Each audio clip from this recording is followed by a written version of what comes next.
We now move on to session number 6. This time we are looking at specific issues faced by workplace Christians that are really quite large issues that are very contemporary. They are, of course, globalization and ethics. Let's define globalization. Globalization can be defined as the intensification of worldwide social relations which link distant localities in such a way that local happenings are shaped by events occurring many miles away and vice versa. Examples of these are international development philosophies formed by such organizations as the World Bank, the International Monetary Fund, otherwise known as the IMF, weaponry and war technology, informational technology, the internet, cable, or cable TV, international pop culture, MTV, commercial products.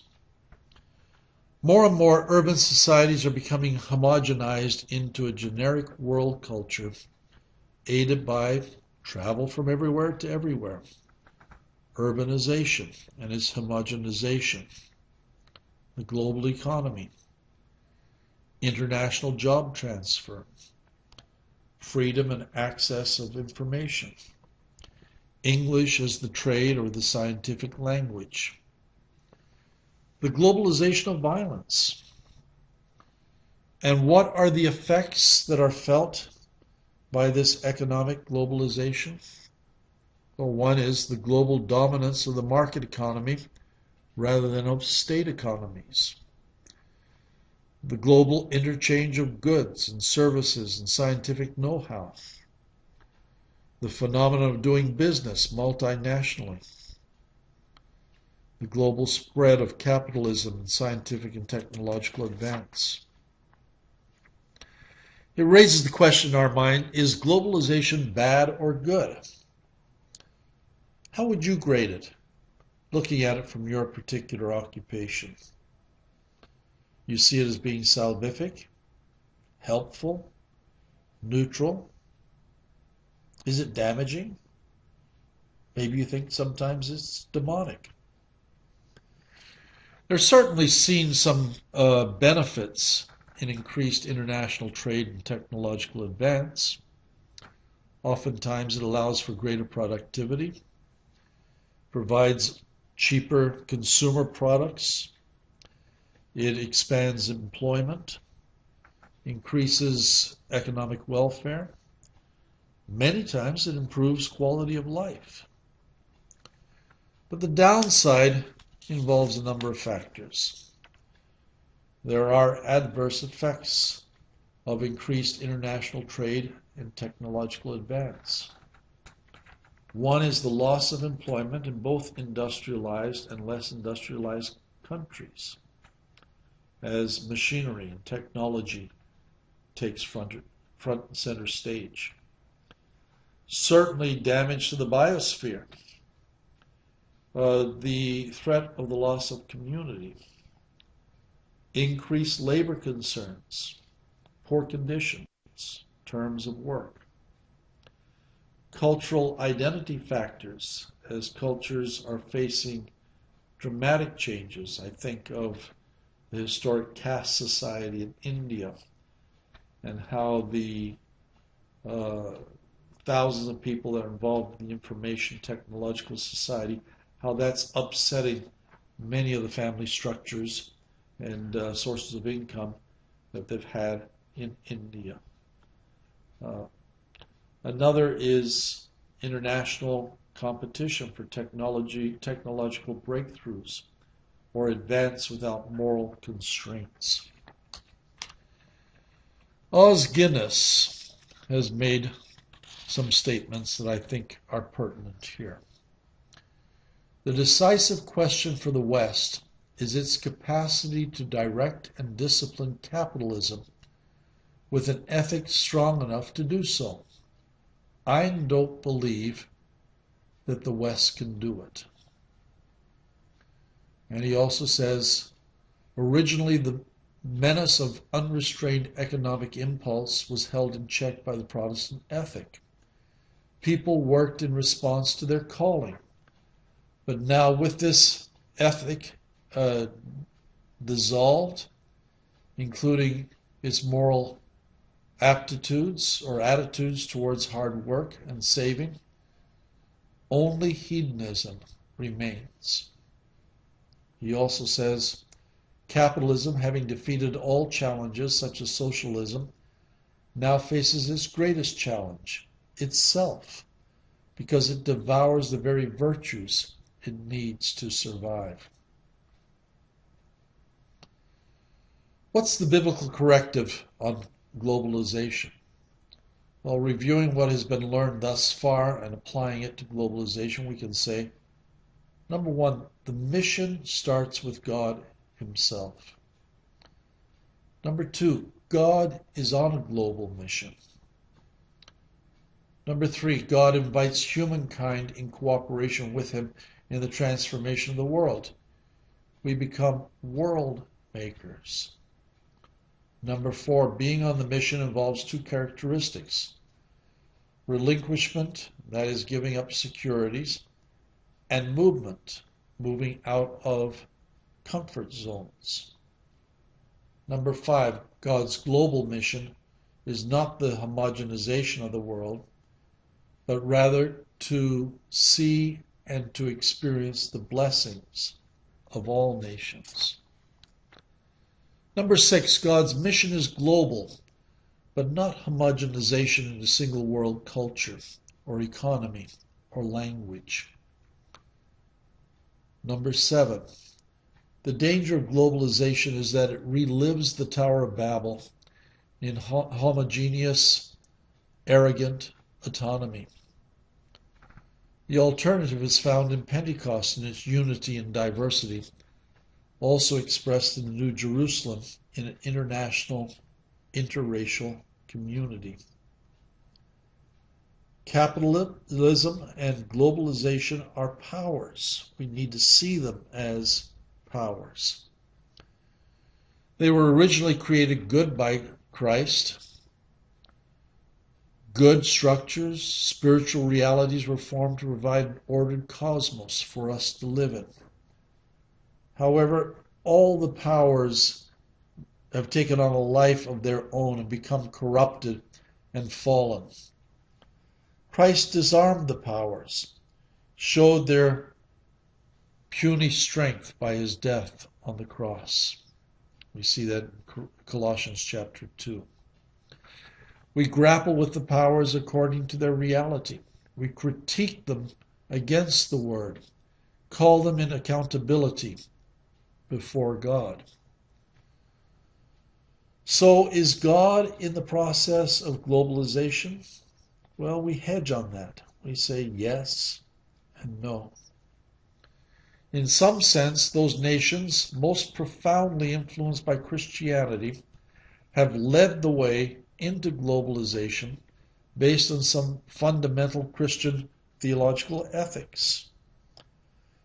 Globalization may be part of the apocalyptic vision of Christ in providing the means by which all people hear or experience the benefits of the gospel. However, the fact is that globalization is not the coming of the kingdom of God, nor does it produce such a kingdom. However, globalization is an opportunity to work and serve towards the vision of the New Jerusalem through fellowship, prophetic discernment, and in proclamation. Christ is bringing these principalities, authorities, and dominions under the laws of God for the purpose of God as part of the mercy of God. And all believers are called to be agents of this reconciliation process for the glory of God. A quotation by John Stackhouse. So then why do we work? Well, we work for survival, for providing for one's needs. We work for identity and meaning, that is the expression of gifts and talents. We work for love towards family, towards dependents and others in need. We work for service, that is contributing to our neighborhoods, serving the kingdom of God. We work out of a spirit of joy, in that expressing the creation or discovery of that which is new brings a human sense of elation. We work for growth, for spiritual formation and personal sanctification. We work for the kingdom that will last forever. And we work for God. There are some foundational business practices. This is the second topic for this particular session, and we're talking now about ethics. Here are 10 foundational business practices that are given in greater detail in your materials section. The STEM professions have similar purposes, as does business as mission. Number 1, it's important to strive to be profitable and sustainable in the long run. Number 2, it's important to strive for excellence, operating with integrity, with a system of accountability. It's important to have a kingdom motivation, purpose, and plan that is shared and embraced with the senior management and owners. Number 4, it's important that we aim at holistic transformation of individuals and communities in ways that are spirit enhancing. Number 5, it's important to seek the holistic welfare of employees. Number 6, it's important to maximize the kingdom impact of financial, non-financial resources. Number 7, it's very important to model Christ-like servant leadership and develop it in other people. Number 8, it's important to intentionally implement ethical, Christ-honoring practices that do not conflict with the gospel. Number 9, it's important to be proactive in intercession and seek the prayer support of others. And then number 10, it's important to seek to harness the power of networking with like-minded organizations. And so I ask you, in your work context, how many of these practices are conscientiously followed as ethical principles? What are some of the temptations that people might experience in the area of ethics in the STEM professions? Let me mention some of them. One is to create for personal gain or power without consideration of others. Number 2, to create that which demeans and destroys the human spirit or the human community. Number 3, to create that which is shoddy or inferior. Number 4, to create out of a spirit of relentless competition, just to best an opponent. Number 5, to steal research, ideas, material in violation of internationally accepted laws. Number 6, to create at the expense of the natural environment. Number 7, to create intolerable work environments, obsessed by accomplishment. Number 8, to create only to earn profit from those who pay the highest, ignoring the needs of the masses. I think in the area of medicine, pharmaceutics, how it's so easy to spend lots of money in research and development, which will service the advanced countries who have the funds to be able to pay large sums of money for medicine, and ignore the diseases from the poor countries of the world. Number 9, to create meaningless gadgets that contribute little or nothing to the human spirit. Number 10, to improvise data or theories to justify dishonest conclusions. Number 11, to obsess on secrecy when not needed, or to expose on transparency for short-term gain. Number 12, to justify the means in favor of its end. In general, the STEM professions are guarded from many ethical issues by the following. First of all, they do have a system in the nature of the scientific rules of inquiry for self-examination. They also oftentimes invite peer review boards to look at and question the quality of the research being done.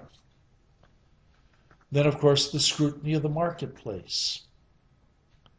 And then the spirit of humility, that one recognizes that discovery and creation is only tentative and leads to further refinement or advances along the way. I want to mention now just a number of dilemmas in ethics within the STEM profession. One is, our technological advances outstrip our ethical judgments. In the rush to get things into the marketplace, it's very easy for us to let the ethical issue slip behind us. Number 2, marketplace demands often push decisions beyond an understanding of unintended consequences. So we don't look at the effects that these particular products or services have on other populations. Number 3, there are competing ethical principles and constituencies that confuse the question of what is the common good. Number 4, just because something appears good does not necessarily make it so in the long run. Number 5, the constant tension between quality and quantity. How are you able to produce both quality and quantity at the same time? Number 6, limited perspectives, in that one advance in science or technology may deter progress in other areas. Number 7, national or company hubris, that is pride, may trump objective reasoning. Number 8, changing market conditions dictate changing technologies with the risk of great loss or displacement. And number 9, technology becomes an end in itself or seen as the means of transcendence. So how does one respond to the ethical dilemmas within the STEM professions? Well, I would submit 10 different items here. One is to engage in a spirit of humility and cautiousness. Number 2 is to seek guidance from ethical panels and knowledgeable Christian and religious resources. Number 3 is to create and implement agreed and practical codes of ethics, coherent with the mission and vision statements of the workplace. Number 4 is to use the position of an ombudsman who appropriately raises ethical questions and issues. Number 5, officialize an appropriate feedback system that allows for orderly complaint for those who question the practices of the workplace. Number 6, respect the minority or individual position of an employee who believes that an action or attitude violates his or her own conscience. Number 7, compare the company's code of ethics with those of parallel companies' positions in order to evaluate and critique one's own. Number 8, enlist the director's management and stockholders' support for ethical positions. Number 9, consider that the ethical position of the workplace covers not only the internal dealings of the company, but also its social responsibility as determined by the community outside. And number 10, allow employees to engage in community betterment for their use or by their use of matching contributions, volunteer work days, and an environment of joy. So, what are the 10 questions to address in determining personal and collective ethics? One is it against the rules and professional values of your organization? Number 2, does it feel good, correct in doing this? Number 3, is it legal, not contrary to any law? Number 4, can it reflect negatively on you or your organization? Number 5, who would most suffer as a consequence of your own action? Number 6, would you feel shame if others became aware of your course of action? Number 7, is there an alternative action which would not have caused such an ethical conflict? Number 8, how would your action have looked if it had been described in a newspaper? Number 9, what would a reasonable person think of your action? And the last one, are you able to sleep contentedly if you were to do this deed? So what are the conclusions to this particular session? Well, the STEM professions lead the marketplace in innovation and creation. And so they have an extraordinary responsibility to look at long-term consequences in terms of the processes and effects of globalization and of their ethical positions. Technology run rampant without these concerns return us to the setting of the Tower of Babel with his rush to be godlike, resulting in confusion, the breakdown of community and communication, and the destruction of the God-given human spirit. I hope and pray that you find yourself in situations where you're not so conflicted.